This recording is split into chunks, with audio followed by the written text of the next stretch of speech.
এই হাদিসটা আপনার মাকে বলবেন, আপনার বোনকে বলবেন, আপনার মেয়েকে বলবেন, আপনার স্ত্রীকে বলবেন। এই হাদিসটা যদি কারো হৃদয়ের মধ্যে গেঁথে যেতে পারে, তার দ্বারা অন্যায় করা সম্ভব না। একটু এই কথাটা না বললে জাস্টিস হবে না। রাসূল সাল্লাল্লাহু আলাইহি ওয়াসাল্লাম মেরাজে গিয়েছিলেন, আপনারা জানেন। তিনি মেরাজের রাতে অনেক অলৌকিক জিনিস দেখেছেন, নবীদের সাথে সাক্ষাৎ করেছেন, ইভেন আল্লাহর সাথে কথা বলেছেন, আল্লাহর নূর দেখেছেন।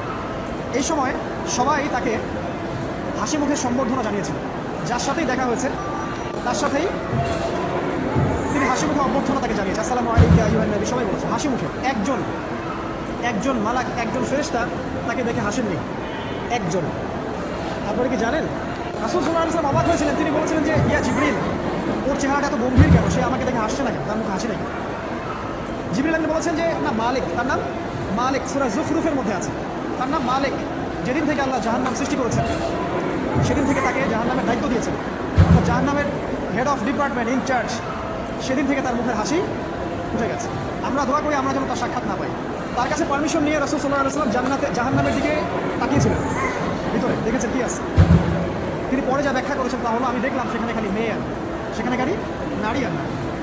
এই হাদিসটা আপনার মাকে বলবেন, আপনার বোনকে বলবেন, আপনার মেয়েকে বলবেন, আপনার স্ত্রীকে বলবেন। এই হাদিসটা যদি কারো হৃদয়ের মধ্যে গেঁথে যেতে পারে, তার দ্বারা অন্যায় করা সম্ভব না।